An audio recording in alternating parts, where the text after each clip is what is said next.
नदीम मलिक साहब, ये जो गुफ्तगू हो रही है कितना पॉलिटिकल कॉस्ट है? पॉलिटिकली ही मोटिवेशन के साथ मोदी साहब ये सब कुछ कर रहे थे, जैसे 19 में भी किया।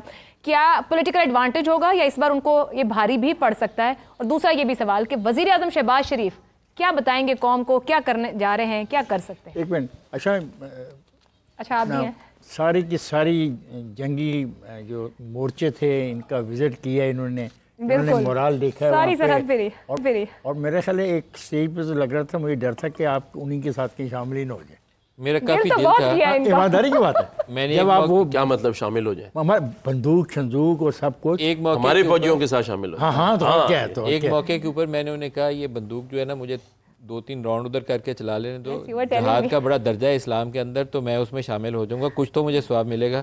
तो उन्होंने कहा कि अभी जंग शुरू नहीं हुई, तेरा दिल है कि अभी शुरू हो जाए, तो उन्होंने मुझे चलाने नहीं दिया। वैसे जो काम ये हफ्ता पहले कराए हैं वो आज मैं करने जा रहा हूँ। मलिक साहब, आपका जो सवाल है उसके 2 हिस्से हैं। एक तो मोदी कितना उसको फ़ायदा होगा, नुकसान भी हो सकता है। जब इलेक्शंस होते हैं तो उससे पहले पाकिस्तान के खिलाफ बयानियाँ, वहाँ एक इशू होता है, पाकिस्तान में नहीं होता, वहाँ होता है। लेकिन जो लास्ट इलेक्शंस थे मोदी ने उसमें लूज़ किया, कांग्रेस ने गेन किया। ऐसा ही है। तो इससे एक चीज़ तो जाहिर होती है कि जो लार्जली इंडियन पॉपुलेशन है, स्वाय उस आरएसएस वाले ग्रुप से या हिंदुत्वा वाले ग्रुप से, बाकियों ने उस बयानिए को बाय नहीं किया। वो जो एक साफ भारत और राइजिंग भारत, उसको उसने रिजेक्ट किया। मोदी ने लूज़ किया पिछले इलेक्शन में। तो अब अगर वो आउटराइट वॉर पे जाता है तो उसको बहुत शाबाशी मिल जाएगी। मेरे काफ़ी डाउट्स हैं इसके ऊपर। दूसरा हिस्सा बड़ा इंपॉर्टेंट है कि जो कुछ हुआ है क्या ये काफ़ी है? जो अटैक वो कर गए और हमारा जो रिस्पांस है इस काफ़ी है? हमारे जवानों ने जो उनके जहाज़ गिराए सबको शाबाश है, जिन्होंने उनकी चौकियों को उड़ाया सबको शाबाश है, लेकिन ये जवाब काफ़ी नहीं है। इसलिए काफ़ी नहीं है कि आपकी LOC की जब वायलेशन होती है, वो आके लास्ट टाइम पुलवामा के बाद आए थे, उन्होंने गढ़ी हबीबुल्ला वाली साइड से आए थे, वहाँ से मिसाइल फेंके, आपके बालाकोट को उन्होंने हिट किया। हम गए, हमने उनके ब्रिगेड हेडक्वार्टर को तबाह नहीं किया था, जिसको इस दफ़ा तबाह किया। हमने उसके दाएं बाएं बमबारी की, सिर्फ बताया कि तुम आए थे तो हम भी ये काम कर सकते हैं। उसी के जवाब में अभिनंदन और वो दूसरा मिग लेके पीछे आए थे, जिसको हमने मार गिराया यहाँ पे। ये एपिसोड था पुलवामा का। इस दफ़ा आपका शहर हिट हुआ मुरीद के, आपका हुआ है बहावलपुर, आपका हुआ है सियालकोट और शक्करगढ़, नारोवाल के साथ। 2 जगहों पे वर्किंग बाउंड्री है, लेकिन ये इंटरनेशनल बॉर्डर है आपका मुरीद के भी और आपका भावलपुर भी। और जब 2 शहर हमारे हिट हुए हैं तो मैं नहीं कहूँगा कि उनके किसी मंदिर को हिट करें, मैं नहीं कहूँगा उनके किसी स्कूल को, दरसगाह को, किसी सिविलियन को, अस्पताल को जाके मारे, उनके किसी खाली खेतों में दरख्तों के ऊपर जाके 4 मिसाइल मार रहे हैं। लेकिन मेरा हिसाब तब बराबर होगा कि जब 2 इंडियन सिटीज़ को पाकिस्तानी एयरफोर्स के मिसाइल निकलेंगे कल सुबह, जब हम नमाज फजर की पढ़ रहे हो, तो पता चले कि 2 इंडियन शहरों को हमने अपना हिसाब बराबर कर लिया और हिट कर दिया। उसके अलावा ये हिसाब मेरा तो बराबर नहीं होता, बाकी पूरे पाकिस्तान का मेन लैंड पे जाके अपना निशान छापने की जरूरत है। जो कश्मीर डिस्प्यूटेड लैंड है वो तो हमारा कहते हैं, हमारा है। और एक इसमें एक सेंसिटिविटी ये है कि हमें पंजाब के उस हिस्से को हिट नहीं करना जहाँ सिख पॉपुलेशन है, वहाँ इतने प्रो पाकिस्तानी जज्बात हैं। वो इतनी कल जफियाँ डाली हैं उन्होंने मुझे कि वो पाकिस्तानी कम जफियाँ डाल रहे थे, वो मेरे से ज़्यादा जफियाँ डाल रहे थे। तो हमें वो इलाका हिट करना है, हार्टलैंड, जहाँ पर वो जो हिंदुत्वा वाले छाए हुए हैं ना, तो चुन के उन 2 इलाकों पे खाली मैदानों पे मिसाइल मार दें, लेकिन दे मस्ट डू इट।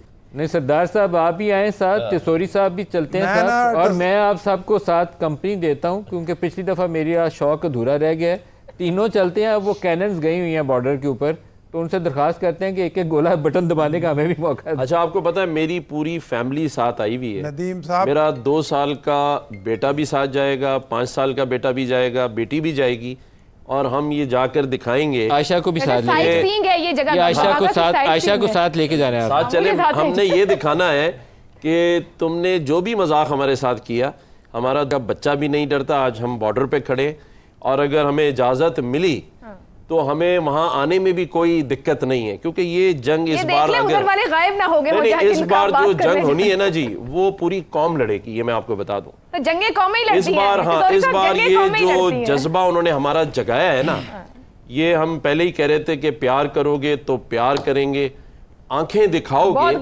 नहीं, आंखें दिखाओगे तो हम आंखें निकाल लेंगे। ये सिर्फ आंखें निकालने का एक ट्रेलर दिखाया है रात में, और जैसे नदीम भाई ने कहा है ना, पूरी कौम के यही जज्बात हैं। 2 नहीं बल्कि मैं तो कहता हूँ 10 शहरों पे ऐसी कार्रवाई होनी चाहिए कि उनको पता लग जाए कि हमारी पहुंच कहां तक, किस कौम को उन्होंने ललकारा है। वहां तक ना मामला ले जाए। अभी आप एक्सपेक्ट क्या कर रहे हैं? वजीर आजम साहब कुछ देर में आके हमें क्या बताने वाले हैं? उनका इंतजार हो रहा है सुबह से। पहले अच्छा, एक चीज मैं पहले इन गवर्नर से जवाब लेने से पहले कह दूं, नवाज शरीफ, शहबाज शरीफ, मरियम नवाज, आई होप कि आज वो स्पीच करेंगे तो वो भारत की बर्बरियत का सिर्फ जिक्र नहीं करेंगे, वो बुचर ऑफ गुजरात का नाम लेकर जिक्र करेंगे जिसने पाकिस्तानी मसाजिद के ऊपर हमला किया। होना तो यही अगर चाहिए। नहीं करेंगे तो they have no right to lead Pakistan. अरे उनका नाम लिए बगैर तो बात ही नहीं पूरी हो सकती ना। मोदी के नाम के बगैर बात पूरी ही नहीं हो सकती, क्योंकि उसी की अभी तक नवाज शरीफ के मुंह से मैंने उसका नाम, अभी तक मैंने मरियम के मुंह से उसका बात नहीं, उसका मरियम ने स्पीच किया कंडेम करके, नवाज शरीफ ने नहीं की, उसका नाम नहीं लिया मोदी का। मलिक साहब कह रहे हैं कि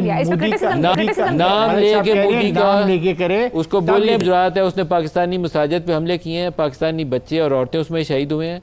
आज वो दोबारा उसने अपने आप को साबित किया है कि उसको सही बुचर ऑफ गुजरात कहा गया था, वो बुचर है। अगर ये आज ये शरीफ फैमिली नहीं बोलती है तो I think they have no right to lead. Malik sahab अगर आपके पास कमांड हो तो आपकी चॉइस क्या होगी? अपना मलिक साहब सारी कौम बोलेगी, ये भी बोलेंगे, सब बोलेंगे। एक मिनट, अपना सब बोलेंगे, सबको बोलना पड़ेगा। गवर्नर साहब एक मिनट ठहरिए, आपकी चॉइस क्या होगी कि हमें एलओसी क्रॉस, बिकॉज एलओसी अब डिस्प्यूटेड है।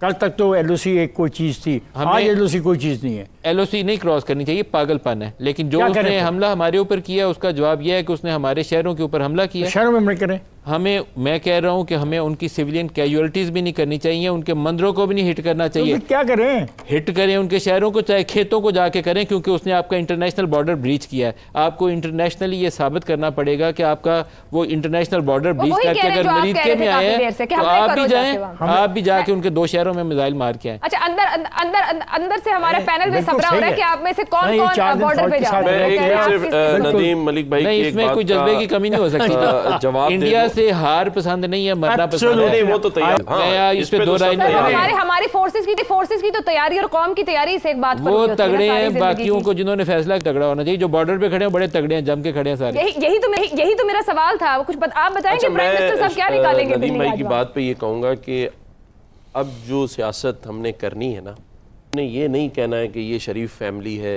ये पीटीआई का है, ये एमक्यूएम का है, ये पीपल्स पार्टी का है। पूरी कौम एक है।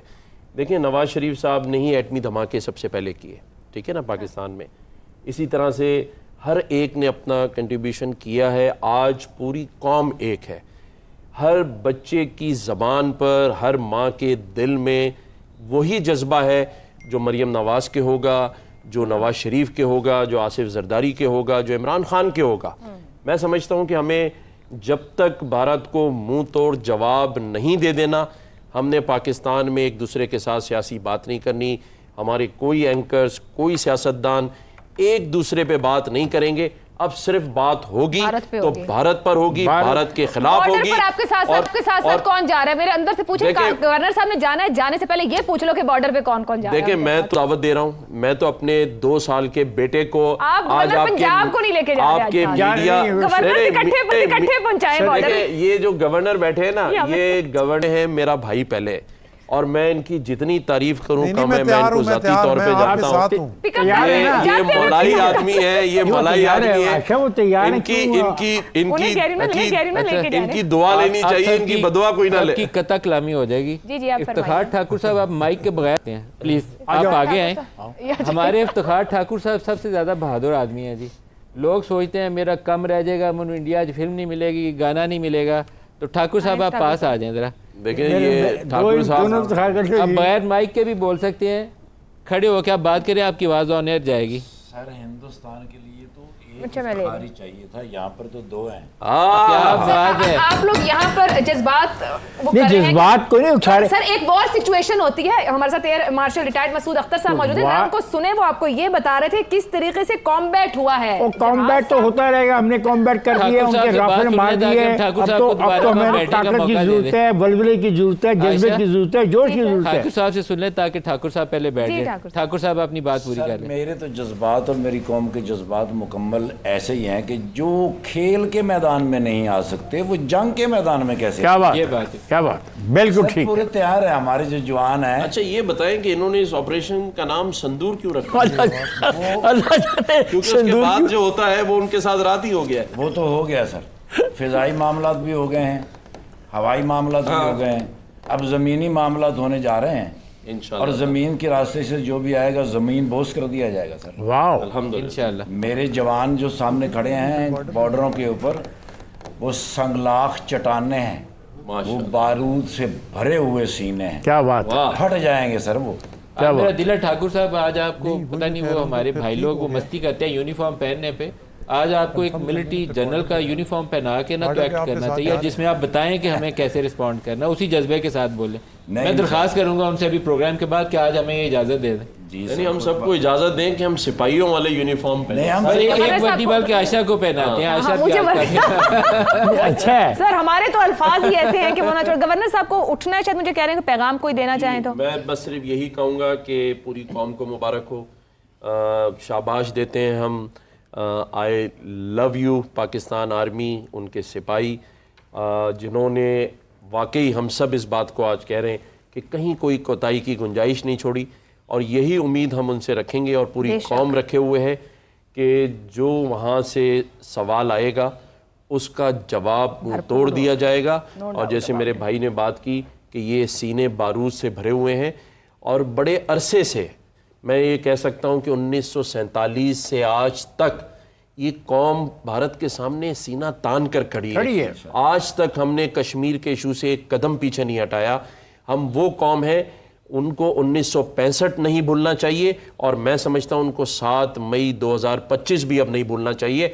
ये भी एक तारीख़ में लिखे जाने वाली रात और ये दिन होगा, ये तारीख़ होगी जिसमें वो मुंह तोड़ जवाब दिया गया जहां उनकी तमाम सलाहियतें मेरे ज़मीन चली गई, ख़त्म हो गई, जज्बे ख़त्म हो गए, और पूरी वहाँ से किसी का एक बयान सामने नहीं आ रहा है। और एक और मैं पैगाम आपके चैनल से देना चाहता हूँ, मैच्योरिटी लेकर आए उनका मीडिया। मुझे उनके मीडिया को देखकर यकीन करें आधे मिनट बाद बंद करना पड़ता है, ऐसा लगता है कुछ औरतें अपने मीडिया को सुनाना शुरू हो गए, लेकिन कुछ वो जो लड़ाई वाले लोग होते हैं ना, जो पुराने मोहल्लों में नजर आते थे कि जिनके साथ सिर्फ आदमी यही दुआ करता था कि इनको अक्ल सलीम दे, कोई तालीम तरबियत करे इनकी, तो ये अपनी लड़ाई छोड़े, जरा सुने, हौसला रखें। हमारे लोग अगर उनके मीडिया पर जाकर बात करते हैं तो वो बदतमीजी करते हैं, सिर्फ आवाज निकालते हैं, शाउट करते हैं। और मैं कुछ और नहीं कहना चाहता, सिर्फ ये कहना चाहता हूँ कि भिंडी खाकर पिंडी का मुकाबला नहीं कर सकते। दुरुस्त हो गया जय, दुरुस्त हो गया। कि आज की ग्राउंड रियलिटी क्या है? आज की ग्राउंड रियलिटी ये है कि भारत ने हम पर हमला किया है गुज़िश्ता रात, हमने अभी तक सिर्फ अपना दिफा किया है। आपको लगता है कि पूरी दुनिया से जिस तरह की मैसेजिंग की गई है इस खित्ते के लिए, क्या वहाँ पर तवज्जो की ज़रूरत है कि इससे आगे बढ़कर कुछ करने की ज़रूरत, छोड़ दिया गया है कि तुम जानो तुम्हारा काम जाने? देखिए, जो अमरीकी नायब सदर का बयान था वो बुनियादी तौर पर इस तरह के एक्शन को सैंक्शन करके गया था। उसने बोला था कि उस तरह का एक्शन लें टेररिज्म के ख़िलाफ़ जिससे एस्केलेशन जो है बहुत ऊपर ना चली जाए। अब उससे सब ने मुराद ये ली थी कि ये LOC के ऊपर कार्रवाई होगी, जैसे पुलवामा के बाद हुई थी। ये सब ने एक अपनी ना अनरिटन अंडरस्टैंडिंग डेवलप कर ली थी कि LOC पे होना है कुछ, क्योंकि वो अब कह गया, वो DJ वैंस आके कह गया, तो अब तो ये बात तय है कि LOC का हिट हुआ है। लेकिन कोई बंदा ये नहीं था सोचता कि लाहौर का इंटरनेशनल बॉर्डर आएगा और उसके ऊपर आके कोई बंदा हिट कर जाएगा, आपको मुरीद के अंदर आके कर जाएगा। लेकिन अब वो एस्केलेशन लैडर में ऊपर चले गए। उससे पहले एस्केलेशन लैडर में ऊपर गए जब उन्होंने चुनाव का पानी रोका है। आपकी जो न्यूक्लियर डॉक्ट्रिन है ना, मैं बार बार एटमी हथियारों का नहीं कहता, क्योंकि वो कोई समझदार होशोवास में बंदा एटमी हथियार का बटन नहीं दबा सकता। कोई पागल हो, आउट ऑफ हिज सेंसेस हो, तो फिर वो बटन दबा सकता है। लेकिन हमारी न्यूक्लियर डॉक्ट्रिन कहती है कि अगर हमारी वाटर सिक्योरिटी थ्रेटन होगी तो हम न्यूक्लियर थ्रेशोल्ड जो है उसको एक्टिवेट करेंगे। मलिक साहब, क्या भारत उस तरफ हमें लेके नहीं जा रहा, पुश नहीं कर रहा है जब आपके ये नौसेरी डैम को, इंफ्रास्ट्रक्चर को निशाना बना रहा है? ये दूसरा स्टेप था। इससे पहला स्टेप ये था कि उसने आपका चिनाब का फ्लो रोका, और चिनाब का फ्लो 3 जो वेस्टर्न रिवर्स हैं वो हमारे हैं। हमने उसके बदले में वो एक अहमकाना फैसला किया हुआ है, 3 ईस्टर्न रिवर्स मुकम्मल उसको दे के पंजाब के सारे दरिया उसको दे दिए हुए हैं। अब अगर वो ये सोचता है कि वो वेस्टर्न रिवर्स को बंदूक के जोर पे ले लेगा तो फिर उसके ऊपर खुली लड़ाई होगी। कौमें भूख से मरना पसंद नहीं करती, लड़ के अपनी रोजी रोटी बचाना पसंद करती हैं। तो इस मामले में उसने दूसरा स्टेप आज ये लिया कि उसने जो नीलन जेलम के साथ नौसेरी डैम है उसको हिट किया। तो फिर उसके साथ दूसरी तरफ बगली हार है। मैं आज आपके प्रोग्राम में आने से पहले एक फॉरेन मिशन से, मैं उनका नाम नहीं लेता, वो अपने फॉरेन सेक्रेटरी के जो हमारे प्राइम मिनिस्टर के साथ इंटरेक्शन होनी है उसके लिए ब्रीफ तैयार कर रहे थे, तो वो एक जर्नलिस्ट का व्यू पूछ रहे थे। मैंने कहा चनाब का पानी रोक लिया, उस वक्त तो आप लोगों ने कंसर्न नहीं आके दिया कि फॉरेन इंडिया को कहते कि चनाब का पानी रोक लिया। आज उसने वो नुसैरी डैम पे मारा है तो उसके डैमेजेस तो हमें लिमिटेड है, तो लेकिन मैं तो अपने प्राइम मिनिस्टर से कहूँगा कि जाओ जाके उधर बगली हार को उड़ाओ। तो वो हमारा अगर आपकी वाटर सिक्योरिटी आप थ्रेटन करते हैं तो फिर पाकिस्तान का एक आम बंदे का भी रिस्पॉन्स होगा। भेजेंगे कि ठीक है यार कुछ ना करिए, इसके बाद एस्केलेशन नहीं होगी। मुझे इजाजत दीजिएगा, पाकिस्तान पीपल्स पार्टी के रहनुमा शर्जील मेमन साहब हमारे साथ मौजूद हैं। शर्जील साहब सर मेहमान हमारे, पानी का क्या करेंगे वो बाद में सोचेंगे, बाद में सोचेंगे। बलियार को हिट किया तो पानी का क्या करेंगे, बाद में सोचेंगे, 6 फुट पानी तो वो इधर बाद में पहले वही आएगा। शर्जील साहब, भारत की तरफ से जिस बुज़दिली का मुजाहिरा रात के अंधेरे में किया गया है, पाकिस्तान के साथ जो बर्बरियत का मुजाहिरा किया गया है, आपके ख्याल में अभी तक हमने दिफा किया है, अब पाकिस्तान का जवाब क्या और कैसा होना चाहिए? बिस्मिल्लाहिर्रहमानिर्रहीम, शुक्रिया जी। मैं बिल्कुल आपने सही कहा, रात के अंधेरे में डरपोक भारत ने जिस तरीके से बुज़दिली का मुजाहरा किया और इनोसेंट सिविलियन पे अटैक किया, हमारी मसाजिद को शहीद किया, ये भारतीय जंगी जुनून जिसको पाकिस्तान उनको कहता हुआ आया था कि जी आपने इस तरह की कोई शुरुआत नहीं करनी है, अगर आपने शुरुआत करनी है तो उसका जवाब हम अपने वक्त पे देंगे, अपनी टाइमिंग पे देंगे, अपनी मर्जी के मुताबिक देंगे। और ये पाकिस्तान ने उनको वार्न कर दिया था। और कल ही जैसे अटैक के बाद इमीडिएटली पाकिस्तान ने जिस तरीके से रिएक्ट किया, हमारी एयरफोर्स ने, हमारी आर्मी ने, और उनके जहाज गिराए और फिर उनके चेक पोस्ट पे हमले हुए, तो इनको एक चीज समझ में आ गई कि पाकिस्तान जो है वो ईंट का जवाब पत्थर से देना जानता है। सेकेंडली उसके बाद फिर जो इंटरनेशनल कम्युनिटी का रिएक्शन आया वो भी सामने आ गया कि भारत जो है वो इस तरह की कोशिशें कर रहा है जिससे वो खुद आइसोलेशन में बंद गली में जा रहा है।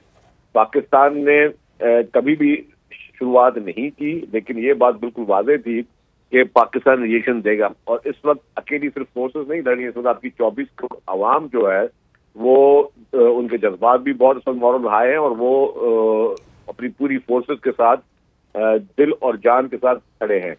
तो हम कभी भी नहीं चाहते थे पाकिस्तान की चीजें एस्केलेट हो, लेकिन अब वो भारत ने स्टार्ट किया तो now they have to face. Malik sahab, एक पीपल्स पार्टी के रहनुमा हैं, आपकी जो दिली ख्वाहिश थी आप पहुंचाएं ताकि हुकूमत तक भी जाए, कोई सवाल कर लें। शर्जील मेमन साहब,